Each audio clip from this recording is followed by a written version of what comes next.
Do you want to wake up feeling like you're stepping into who you're meant to be, into the best possible version of you? What if I told you that the key to your best life, health, and happiness are all around you? You just have to find what works for you. I'm Hope Pedraza, and I believe that there isn't just one way to live a healthy and meaningful life, and that all you need is a little inspiration to make changes that last from the inside out. Each week, I'll be sharing tangible tips and inspirational interviews to help you on your journey. These are the steps to take to improve your life and live with purpose. This is Hopeful and Wholesome. Hey y'all, welcome back to Hopeful and Wholesome, and welcome back to my Awakened by Design series, unveiling my journey with human design and my innate intelligence. And so far in this series, I've really been honing in on my human design. I've talked about my human design and gene keys, how I'm integrating that into my life and my wellness and my business, and just how that's playing out. And so now I want to look at this innate intelligence part. And while, yes, I do think the human design is still a part of that, but I want to talk more about tuning into my body and just my own kind of health journey. And if you've listened to me on other podcasts, I've shared a lot of these stories in other podcasts.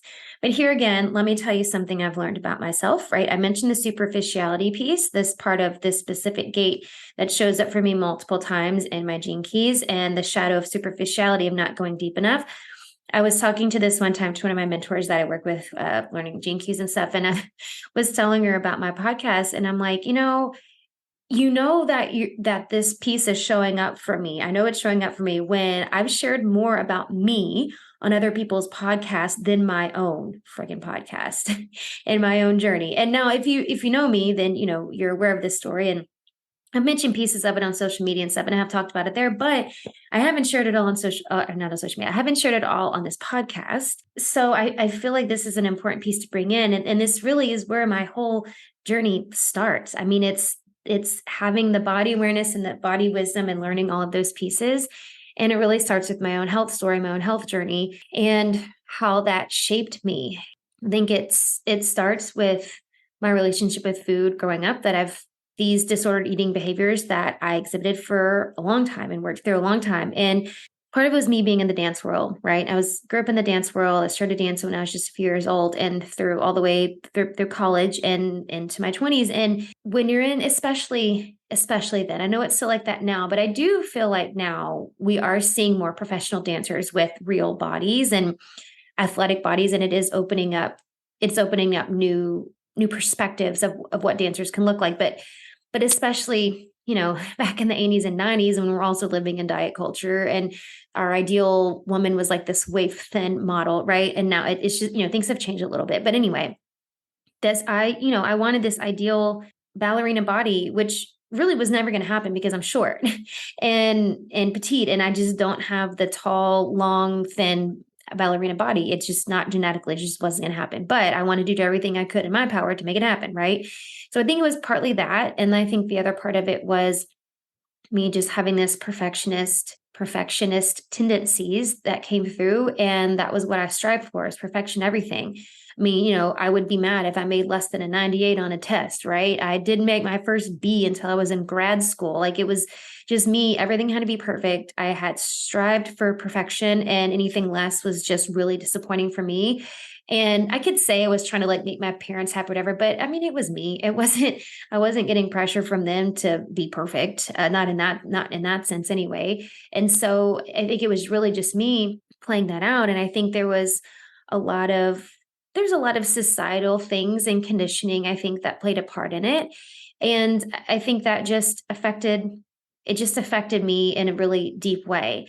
And growing up in diet culture is going to affect anybody. A friend and I were talking about this the other day, because I didn't grow up with my mom telling me I was fat or anything, but I did grow up in diet culture where my mom and my dad, my parents were doing like every diet under the sun. Like, I remember having the diet books, and we'd have the Slim Fast in the pantry, right? And they were doing the Sugar Buster diet. Like, there was always a diet, and to no fault of their own. Like, it was just the culture we lived in, and it affects you. It affects you. And I think we don't really realize on a subconscious level how much those things do affect you. Again, there wasn't any explicit, like, you need to lose weight and you need to be skinny, and there was none of that. I wasn't like verbally abused into trying to be skinny.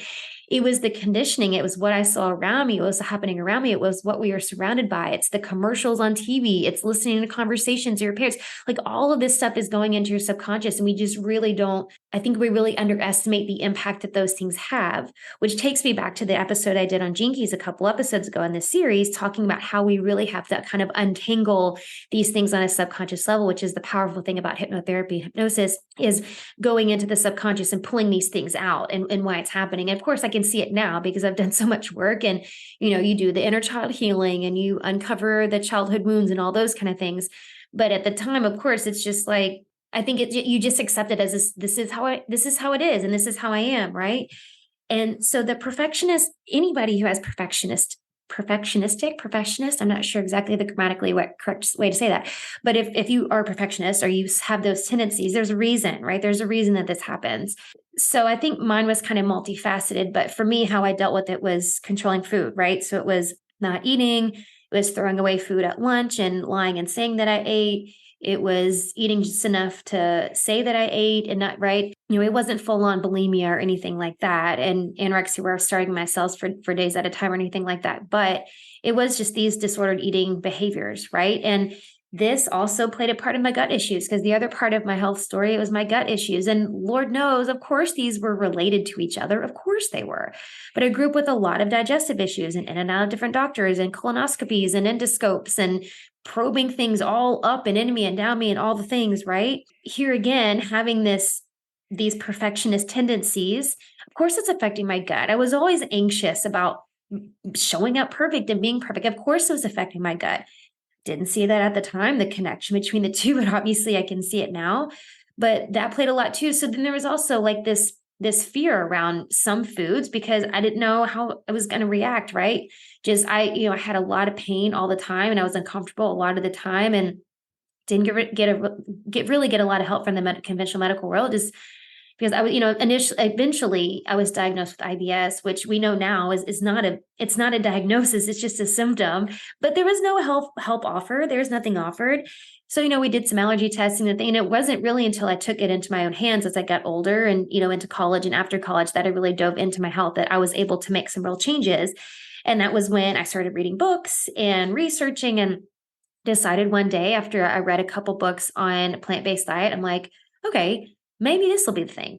Tomorrow I'm going to be vegan. And that's what I did. I went cold turkey the next day. I was like, this is what I'm doing. And that's just kind of how I am. And I did it. And I did it really, really strictly for about a decade. And I was very strict about it. And I think on some level, I liked being able to be strict about it and be like, oh no, but this helps my health. Like, I think that's when I first started out, I think there was that aspect. Like, no, I'm doing this for my health. But really it was like, oh, I just have another excuse to say why I can't eat things. I think there was that piece involved, but I couldn't deny the benefits I was seeing. My allergies, my skin, my gut, like all these things were changing and I could feel that it really was helping.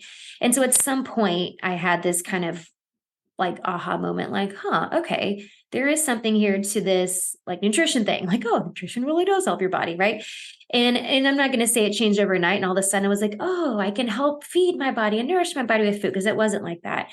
Because the other piece of that, the other piece going on, I've done a few posts about this, and actually you can read, I talk about this on my website too, about kind of my coming into my own kind of story. I was going to say come to Jesus, but it was really coming into me. It was the learning. It was just kind of realizing who I am and stepping into that. But so I was married young. I was married right out of college and just kind of following the order of things, right? There where I grew up, you go to school and you get married and you have kids, and that's, you have a family, and that you just do things in the right order and bump, bump, bump, bump, bump. You do the things and that's what you're supposed to do. There wasn't any like, oh, go see the world for a year or go, be single for a while. There wasn't any of that. And so that's what I did. As I mentioned in a couple episodes ago, I was really, now I can see it, of course. This is not how I saw it at the time, but I really was just playing a role that I thought I was supposed to be playing. And I was doing what I thought I was, quote, supposed to be doing. Here's that perfectionist tendencies again, right? This is me trying to do things the perfect way. This is the way I thought it was supposed to be done perfectly. You do it in the right order. You don't wait too long. You got to get married young, and then you can start, that whole thing. And so I was just doing things and the way I thought it was, quote, supposed to, because that's what the perfect little Southern Christian girl does, right? And that's what I was doing. So I was playing this role, and I was with the guy at the time I thought was the perfect guy for me, right? Because where I grew up, you made a list of all the things that you wanted in your perfect Christian husband, and he had to check all the boxes, the right boxes, to be your perfect mate. And at the time, I had all the things. He was, checked all these boxes. And the thing is, with the boxes, there was no emphasis on how your partner was supposed to support you emotionally or mentally, or help you grow. And there was nothing about that. It was all about, if was he following all the Christian rules, was he a good person, like a good Christian? Was he going to, take you to church and take your kids to church?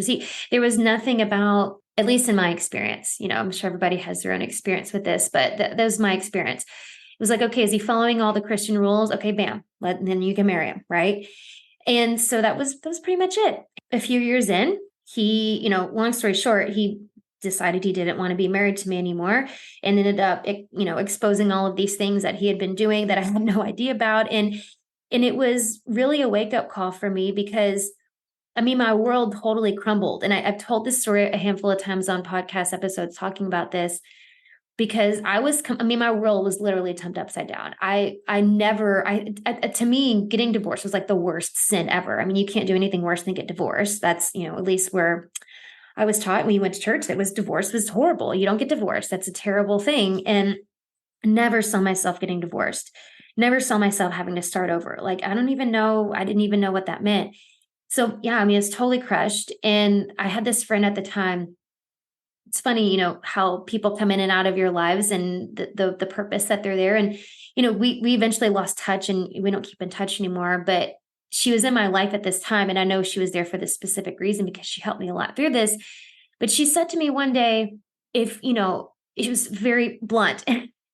And she said, if your entire identity is wrapped up in this, like you don't have to be this devastated about this. It's like, you have a right to be, feel all the feelings, but she's like, you don't have to be so devastated by this. Like, your entire identity was wrapped up in this, like being married to this guy. It doesn't have to be. Like, you can figure out who you are without this. And I'm like, what are you talking about? First of all, ouch.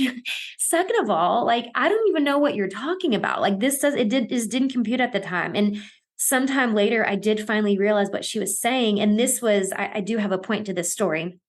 This was really the big revelation for me, and realizing that I never knew who I was before this, ever. Like, I never knew who I was. And how I was treating my body for years, my relationship with food and my body, was all just more evidence of this, and how I had no idea who I was. I didn't love myself. I could say I did. I didn't love myself, because I didn't know myself. I didn't know myself at all.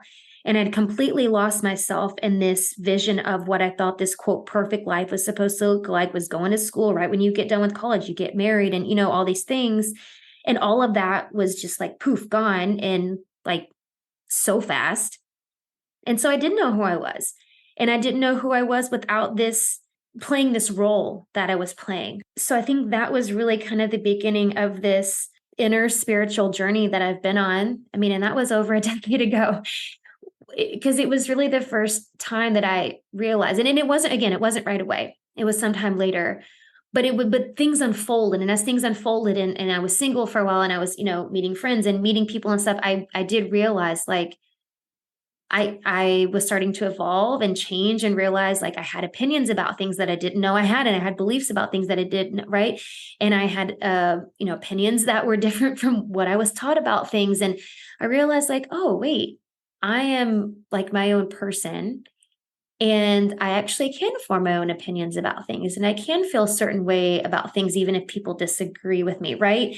This is a huge revelation for me. The other piece is about my body, right? And I think I did realize sometime after, honestly, it probably wasn't after until I got divorced, I started to realize, like, oh, I really haven't been taking that great of care of my body. I thought I was, I was working out all the time. I was eating healthy food and still starving my body, right? There's all these things, and realizing that I had been mismanaging all of this, like the self-care thing, taking care of myself thing, mismanaging my energy. It was affecting my physical health, like doing too much, pushing too hard, and all of that, wrecking my health. It wasn't serving me. And then I think the other pieces that kind of fell into place was when I met my husband, now Paul. And I don't want to make it sound like he was this like knight in shining armor that came swooping in, although he'll probably tell you that.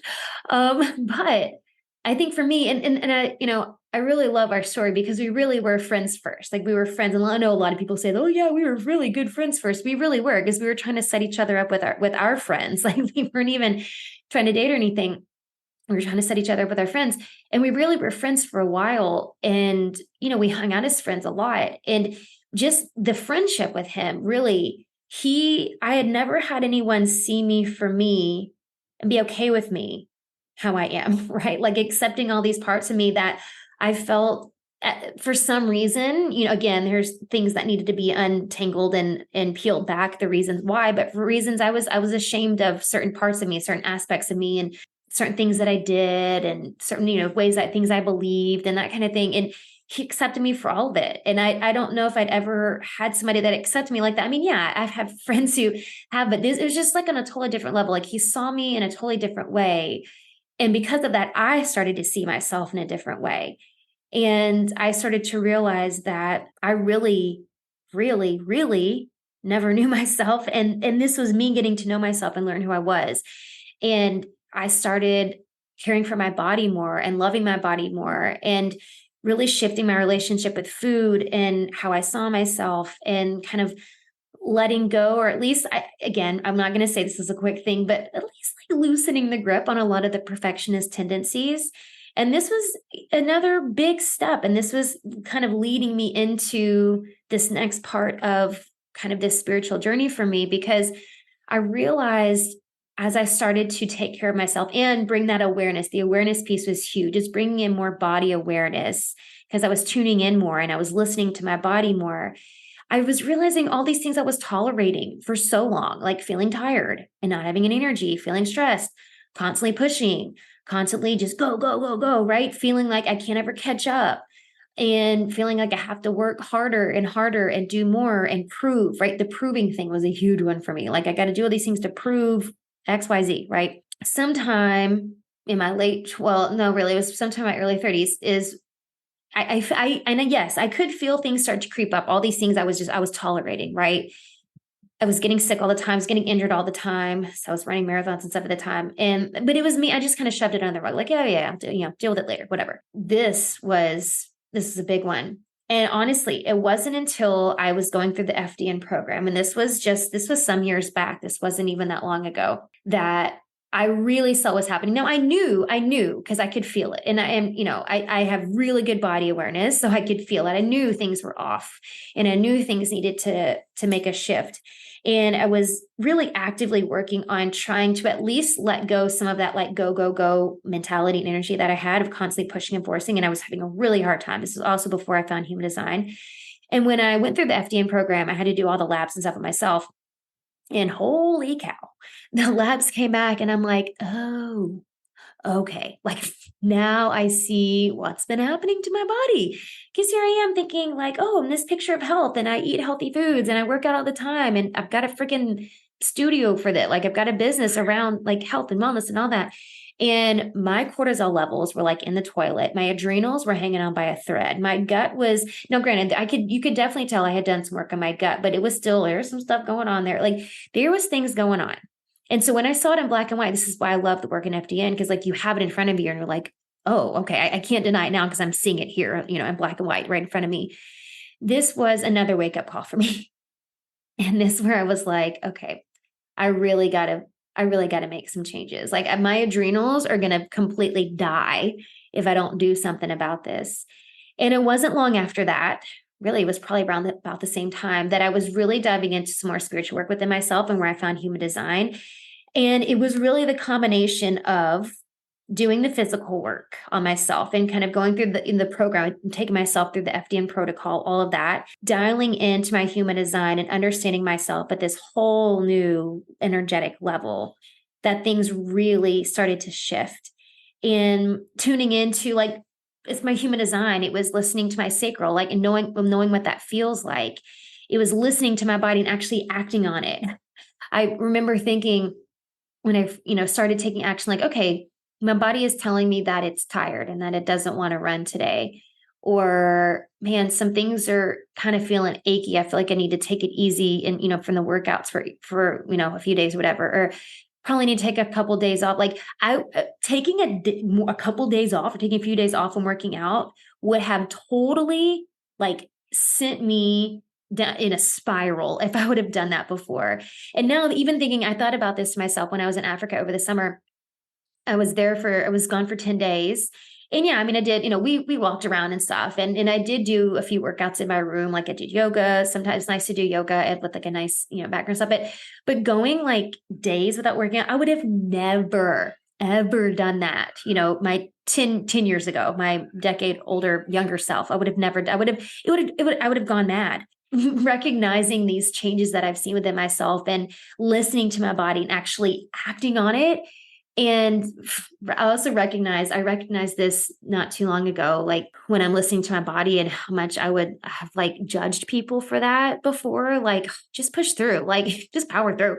Because I've said that so many times myself, and yes, sometimes it's possible and maybe sometimes it might be necessary, but a lot of times it's not.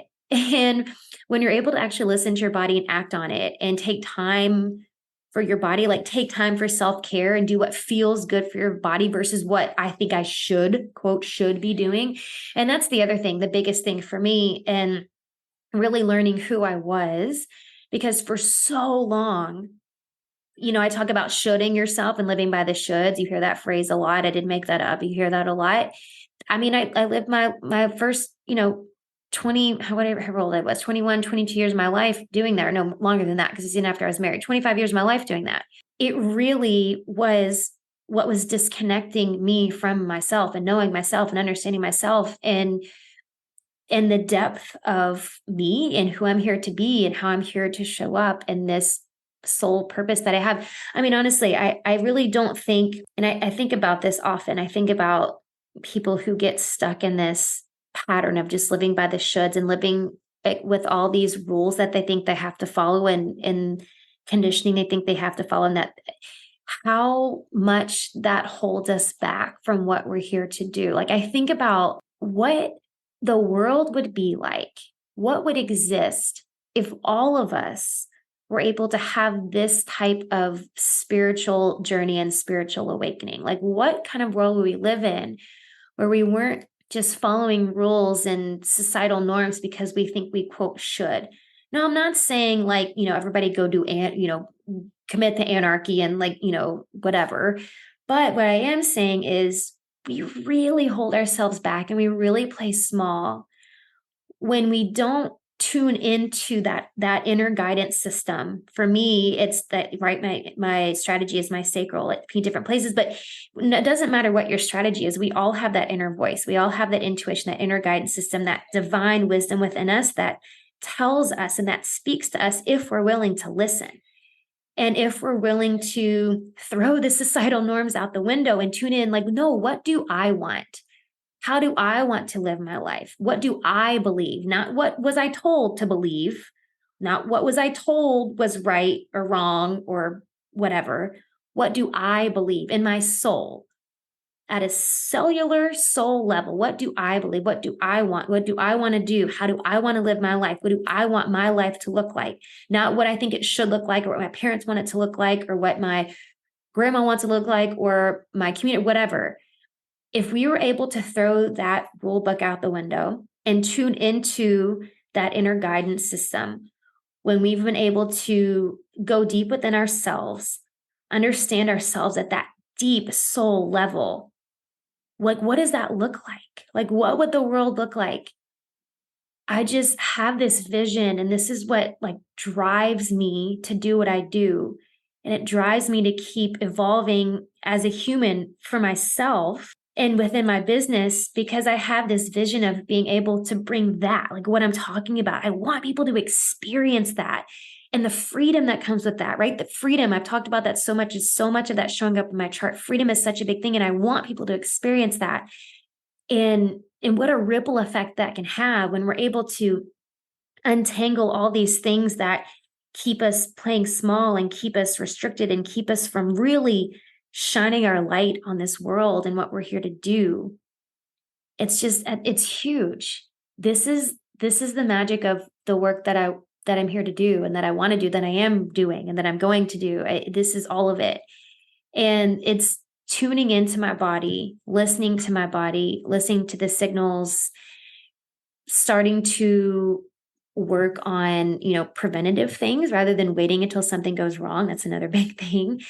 And not tolerating things just because I feel like I have to prove something. Like thinking about like what I was tolerating for so long and what could have been prevented is big. And really tuning into those pieces of me it's everything. I mean, it has literally changed everything.